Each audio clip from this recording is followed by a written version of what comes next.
Halo teman-teman semuanya, selamat datang di channel Plankton Trader. Mudah-mudahan kalian semuanya dalam keadaan baik-baik saja. Oke, pada sesi kali ini seperti biasa saya akan kembali melakukan analisis candlestick.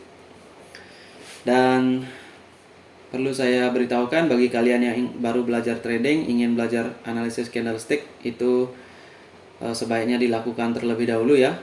Sebelum daripada kalian langsung terjun ke dunia trading, langsung deposit dan langsung loss ya. Itu sangat berdampak buruk. Tetapi bagi kalian yang strong, kalian akan menganggap itu sebagai challenge ya. Oke, bagi kalian yang ingin mendapatkan analisis candlestick yang lebih lengkap, kalian bisa kunjungi website saya planktontrader.com. Kalian ketik aja di Google Plankton Trader, nanti akan muncul website saya. Nah, di sini kalian cari menu analisis candlestick pada website. Sini klik ya, dan kalian bisa mendapatkan analisis lebih lengkap, gambarnya, video langsung ya, dan yang terpenting ini feedback analisis ini ya. Jadi pada market ini ketika downtrend apa yang harus dicari, ketika masuk ranging apa yang harus dicari dan dipahami, dan apa yang perlu diwaspadai pada kondisi seperti ini, kondisi downtrend ranging ini ya. Nah, dengan sering berlatih seperti ini, maka kalian akan otomatis gimana ya, terbiasa ya, atau lumrah dengan hal-hal seperti ini. Dan ketika sudah lumrah, kita hanya perlu fokus pada fake breakout, kemudian candlesticknya, momentumnya, closing price, dan tinggal kita cari aja kondisi seperti ini apa yang perlu dicari kayak gitu. Jadi kita nggak bingung lagi, wah kondisinya kayak gini apa ini, kita menebak turun, kita menebak naik, itu sangat berbahaya ya, dan itu bisa loss, dan itu sangat buruk. Oke. Sekarang kita lanjut ke pembahasan nomor 67. Di sini saya besarkan dulu. Oke, di sini saya ada 24 candle kurang lebih ya. Dan ini adalah chart dari candle forex. Jadi saya tidak melulu di binary ya. Padahal sama saja di binary, di forex ya. Karena binary itu juga diambil marketnya dari market currency pair ya, atau crypto. Itu. Kalau forex dia mencari target pips, kalau di binary memang dia mencari target candle atau menggunakan time ya. Jadi nggak peduli pips, biar lewat satu pips, kalau profit ya profit, kalau loss ya loss gitu ya. Dan memang di binary itu sedikit beresiko, apalagi bagi orang-orang yang belum tahu industri dari binary itu ya, industri dari binary option. Karena dia tidak menggunakan pips, jadi resikonya itu cenderung lebih tinggi ya. Walaupun ada sebenarnya potensi untuk sell ya. Contoh, misalkan saya sering di 1 menit ya. Kalau dalam 1 menit itu kalian open posisi, kemudian kan ibaratnya kalian udah loss kan, di sana masih ada kesempatan jual kan. Tapi dalam waktu 1 menit itu cenderung otak itu nggak akan berpikir jual ya. Dia akan hang dan sampai waktunya habis dan kita loss gitu ya. Jadi kalau di binary semua hal perlu dikombinasikan ya, money management, kemudian atau manajemen resiko ya. Resikonya seberapa yang saya bisa di sini gitu. Jangan sembarangan. Kalau belum bisa menaikkan akun dari $10, jangan jangan deposit $1.000 ya. Kalian berharap bisa profit ya, atau kalian dengan $10.000 kalian bisa profit tanpa pengetahuan di binary option. Kalau pemula seperti itu udah dijamin auto bangkrut ya, itu pengalaman ya. Oke, tapi dengan seiring belajar kalian nggak akan bangkrut lagi ya, seperti itu. Jadi kalian kalau misalkan nggak profit, kalian nggak akan loss besar ya. Kalau udah tahu psikologi, tahu marketnya bagaimana, tahu pola candlestick, belajar candlestick ya, atau psikologi candlestick itu yang diistilahkan kadang-kadang, ya kalian nggak akan loss, dan ada fase nggak loss nggak profit ya. Kalau pemula itu fasenya loss, jadi semua harus loss dulu di sana. Baru sadar ada fase nggak loss dan nggak profit atau fase stall ya. Nggak kemana-mana, loss juga nggak, profit juga nggak gitu. Tapi kita belajar candlestick. Nah setelah itu baru ada fase yang namanya peningkatan atau profit konsisten ya. Jadi tradernya kan ada trader pemula, trader rata-rata, dan trader di atas rata-rata. Nah di atas rata-rata inilah yang kita cari ya, seperti itu. Nah di sini saya tidak menggurui kalian ya, saya tidak menjadi guru, saya tidak menjadi mentor kalian. Di sini saya hanya membuat konten ya. Jadi kalau konten ini dirasa bermanfaat buat kalian silakan. Kalau dirasa nggak bermanfaat ya sudah, seperti itu. Oke, kita lanjut teman-teman ke nomor 67 dari analisis. Oke, candle bearish ada di bawah, nomornya candle bullish ada di atas. Nomor 1 itu candlenya besar bearish seperti candle breakout ya. Ini candle seperti ini pasti ada yang di breakout. Oke, sebelum candle nomor 2 terbentuk, kita harus anggaplah kita baru mulai ada di sini ya. Jadi kita harus analisa marketnya bagaimana. 20 EMA gimana? Di sini udah datar, price udah ada di tengah ekor 20 EMA ya. Di tengah ekor price atau candle ya. Artinya di sini potensi ranging karena EMA yang paling cepat itu adalah 20 EMA. Kalau 20 EMA nggak ada di atas kita atau di bawah kita, maka itu artinya proses ranging. Wilayahnya di mana? Closing di middle Bollinger Band, artinya ini market ranging ya. Tapi market ranging bisa terjadi strong down, strong up, atau downtrend biasa dengan retracement ya, dengan banyak retracement, downtrend, retracement gitu ya. Nah kalau kayak gini nih kok kasusnya, ini kalau udah terjadi ya, kasusnya ini adalah strong down, strong up ya. Tuh dalam ranging market perlu diwaspadai, banyak sekali fake breakout. Oke, setelah nomor 1 gimana? Nomor 1 nggak bisa kita open posisi dulu ya. Kita nggak tahu ini mau downtrend apa nanti dia retracement di sini ya. Karena ini market ranging. 20 EMA masih di bawah, tapi dia udah lewat, pernah dilewati ya. Oke, ternyata di sini beres ya. Tapi saya nggak sarankan open posisi. Kalau di sana analisa susah juga ya.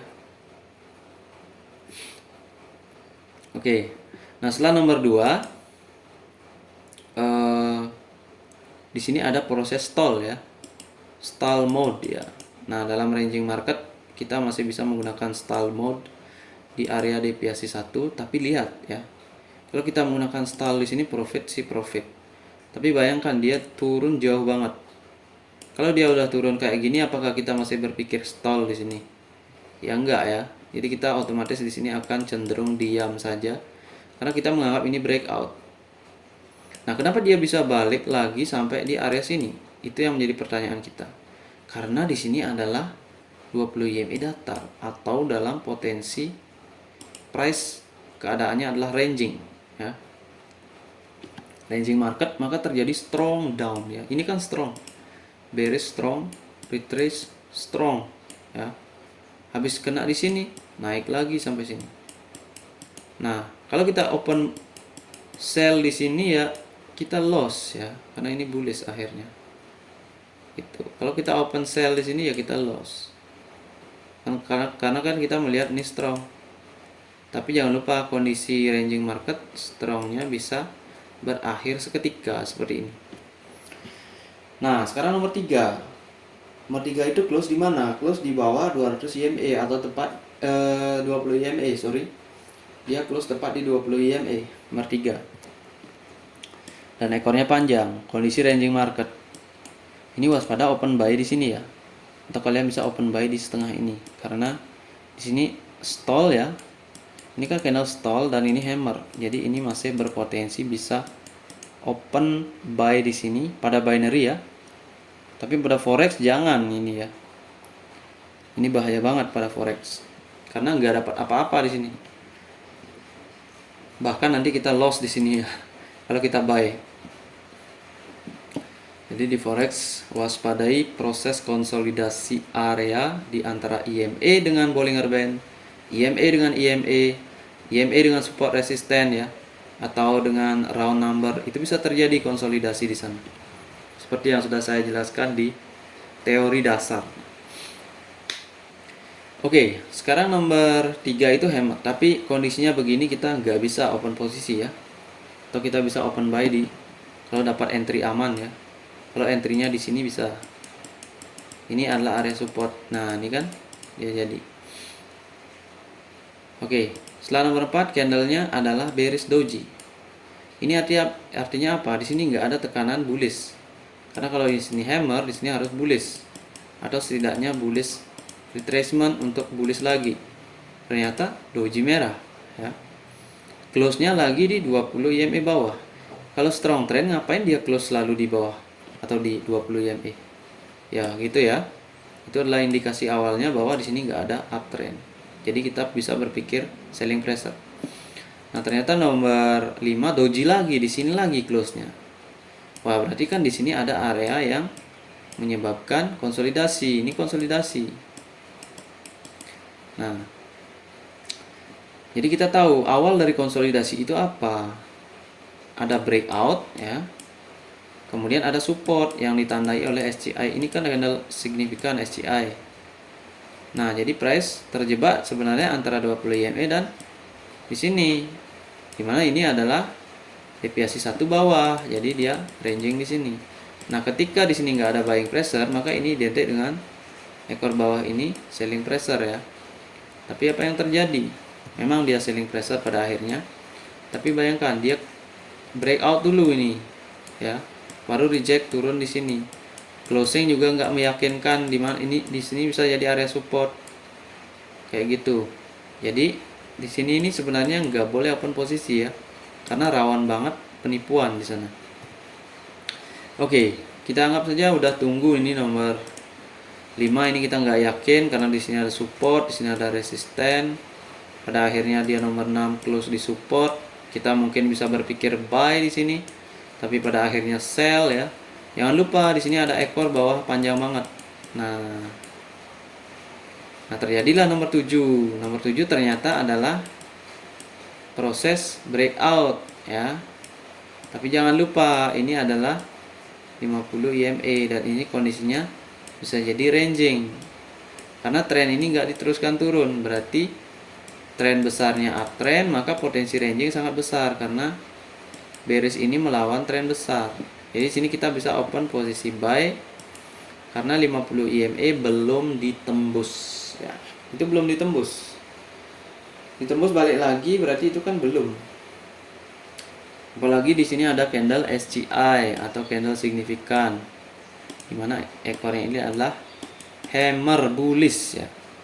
Maka di sini positif kita bisa buy dengan pemikiran bahwa di sini akan terjadi retracement mungkin ya bullish, ataupun terjadi fake breakout dalam skenario ini ya. Terjadi fake breakout di sini karena di sini setengah dari ekor SCI adalah merupakan support resisten yang rawan fake breakout. Ini fake breakout. Nah, kemudian setelah nomor 8 ini waspada lagi. Di sini jangan open posisi apapun ya. Karena ini deviasi 1 close-nya di sini atau close di deviasi 1. Di sini bisa bearish. Nah, ternyata bullish.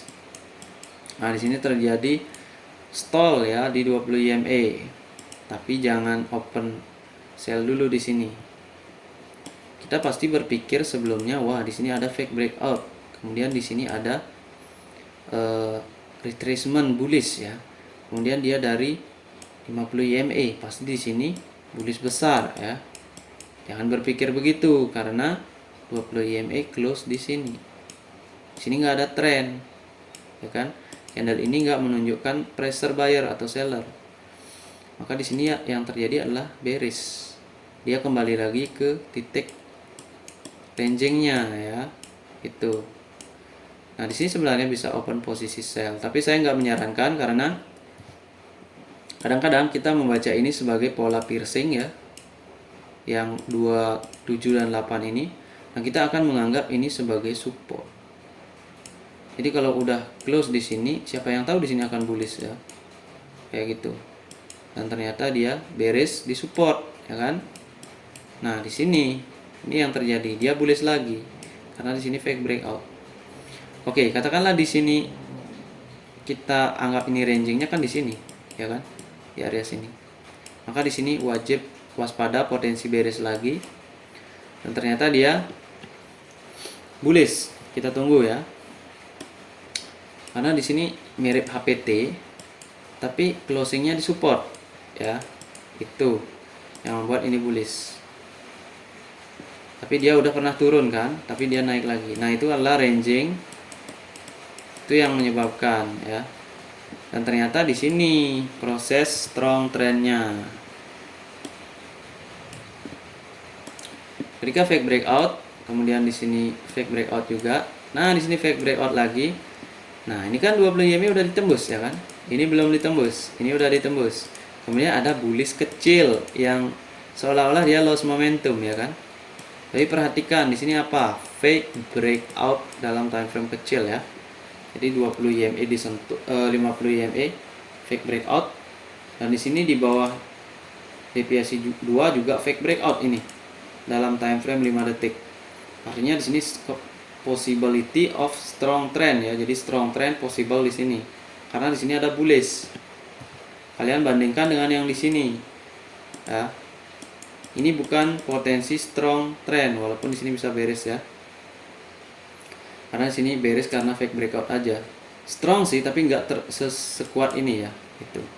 Nah, beda dengan ini juga, dia turun atas lagi ngekor ya. Jadi bullishnya ada di area sini. Nah, ini baru asli fake breakout, dan ini adalah retracement bullish yang menunjukkan strong trend pada ranging market yang sudah berjalan kurang lebih sekitar 9 candle ya. Jadi di sini mulailah keluar dari zona ranging, dan sini kita bisa open buy karena ada di atas 20 EMA. Nah, di sini rally, base rally, di sini kita bisa buy lagi ya di nomor 15. Kenapa? Karena nomor 14 adalah candle breakout, tekanan strong pada ranging market. Sekarang tren kecilnya uptrend, tren besarnya uptrend, maka di sini nomor 15 kita bisa open posisi buy.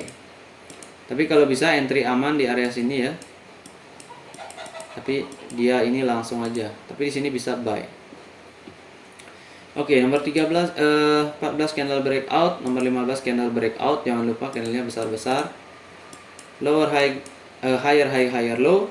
Pada kondisi seperti ini, bullish sudah banyak banget di bawahnya atau udah 2 kondisi ranging, maka jangan menggunakan higher high, higher low di loss momentum. Ini 14-15 ini udah loss momentum, candlenya besar-besar. Kalau digabung itu satu candle itu bullish besar panjang. Jadi dia memanggil retracement di nomor 16. Nah, sebenarnya nomor 17 ini kita bisa sell ya. Kita bisa buy di sini. Kenapa saya nggak sarankan open sell, open buy di sini? Karena ini ya. Karena ini seperti hammer shooting star ya. Market ranging. Siapa yang tahu di sini bakal bullish ya. Itu. Tapi kalau dari segi ini strong retracement, trend continuation, lagi satu bisa doji di sini bisa. Tapi ini riskan sekali ya. Nah, setelah doji nomor 17 kita nggak tahu apakah ini strong uptrend mungkin. Dan ternyata nomor 18 mengkonfirmasi breakout lagi. Dan yang di breakout adalah candle SCI. Kenapa candle SCI? Kenapa? Karena posisi ranging market ini di deviasi 2 alias price sudah overbought ya. Jenuh beli ya. Dan 16-17 kalau digabung opening closing ini hasilnya adalah bearish candle dengan ekor atas bawah yang sama. Kalau ini di break, maka doji ini bisa jadi resisten di sini. Kita bisa open posisi sell di sini di nomor 18. Kenapa? Karena di sini 2 candle. 2 candle doji di break, maka 2 candle selanjutnya area di deviasi 2, candle selanjutnya potensi ya bearish atau doji ya. Dan ternyata dia bearish tapi mirip-mirip doji juga. Nah, karena nomor 19 itu doji dan closingnya di atas deviasi 1, maka kita rawan juga ini adalah hanya retracement dalam mungkin 4 candle ya. Dan itulah kenapa saya nomor 20 tidak menyarankan open posisi. Nah, ketika nomor 20 terbentuk, nah ini konfirmasi lagi bahwa di sini tidak ada buying pressure atau fake breakout ya. Di sini terjadi yang namanya proses breakout ini candle ini. Karena kalau ini strong, di sini udah bullish. Karena deviasi 1, area bullish yang harus menopang. Dan ternyata dia ditembus, berarti ranging strong up, strong down. Di sini open posisi sell di nomor 21. Kalau bisa openlah di atas deviasi 1. Karena dia akan memberikan proteksi. Nah, setelah nomor 21, berarti itu adalah candle breakout, ya kan? Candle jenis HPT di sini. Oh, sorry, di sini breakoutnya. Kenapa 20 breakout? Karena dia menembus deviasi 1. Nah, setelah breakout muncul HPT. Candlenya besar banget, bearish, nembus 20 EMA. Potensi strong up, strong down, maka kita bisa sell di 22 karena strong up, strong down terjadi pada ranging market. Dimana dia akan kembali ke area sini. Area resisten dari ranging sebelumnya. Nah, setelah nomor 22 ini kan lower high, lower low. Ya. Tapi perhatikan 3 candle sebelumnya udah bearish. Dan di sini nomor 22 adalah mirip shooting star ya. Tapi di bawahnya ada 50 EMA belum disentuh. Jadi kan kita akan berpikir, ini potensi strong apa di sini loss momentum? Karena kalau dia strong, ngapain 50 EMA nggak disentuh, ya kan? Seperti itu. Berarti di sini adalah konsep loss momentum. Candlenya banyak, 50 EMA nggak disentuh, artinya dia loss momentum. Dan itulah kenapa dia nomor 23 ini bullish candle. Dan di sini 2122 ini jangan menggunakan konsep lower high, lower low pada ranging market. Ketika price udah berpotensi loss momentum ya. 5 candle bearish, 4 candle bearish, itu potensinya tinggi sekali loss momentum. Apalagi ada di antara EMA, makanya 23 itu bullish. Nah, sekarang setelah nomor 23 ini artinya apa? Di sini artinya 2 candle ini adalah bullish ya, tapi doji ya. Nah, di sini price ada di antara EMA. Ini 2 candle doji. Ini artinya apa? Potensi konsolidasi area ya. Atau di sini bisa bullish dan nanti bearish lagi besar. Gitu. Karena pada akhirnya kalau doji ini dia harus naik, turun, naik, naik lagi, turun, naik, turun, itu ya. Ranging. Di antara EMA itu biasanya sering banget ranging market. Oke, kenapa di bullish ini bukan buy gitu ya? Kalian lihat bullish ini closingnya di mana? Di 20 EMA ya kan? Ini adalah track inverted bullish hammer pada konsolidasi doji jika digabung ya. Tadi kan udah digabung doji bearish. Potensi ada di antara EMA, closingnya di EMA. Maka ini bukan bullish, ini adalah bearish. Ini adalah retracement saja dari ini strong trend ya. Kemungkinan dia akan sampai bawah lagi nih. Oke, di sini ada lower high, lower low yang bisa digunakan ya. Karena ada breakoutnya. Kalau di sini nomor 22 nggak ada breakoutnya. Gitu. Oke teman-teman, itu saja penjelasan saya kali ini di chart nomor 67. Kalau kita review ini artinya price sebelumnya adalah uptrend secara global ya, karena 200 EMA masih ada di bawah. Tentunya masih ada formasi di sini. 200 EMA dan ini adalah merupakan uptrend global dan ranging. Jadi sebelumnya uptrend dan ranging di sini. Oke, itulah yang bisa saya jelaskan. Nah, apa yang bisa kita cari di ranging market seperti ini? Kita bisa follow the trend jika strong up, strong down pada ranging market. Hanya follow the trend saja ya. Dan kita cari breakout ya, candle breakout setelah retracement tentunya kita bisa open posisi sell setelahnya. Nah, di sini kan retracement. Kalau kalian sadar di nomor 13 ini adalah retracement bullish. Ya kan? Kemudian breakout. Nah, di sini nomor 19 retracement bearish. Breakout, ya kan? Nih.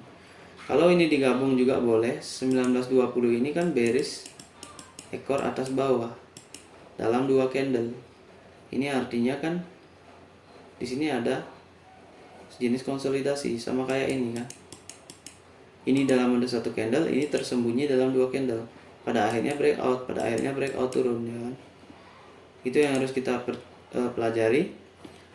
Kadang-kadang retracement itu dia bersembunyi di 2 candle ataupun di 3 candle bahkan ya, kalau ada dojinya. Itu perlu diwaspadai lagi, perlu kalian pelajari di konsep retracement ebook gratis yang bisa didapatkan di planktontrader.com. Oke teman-teman, itu saja untuk video kali ini. Mudah-mudahan bermanfaat buat kalian yang sedang belajar trading. Terima kasih, saya ucapkan salam trader.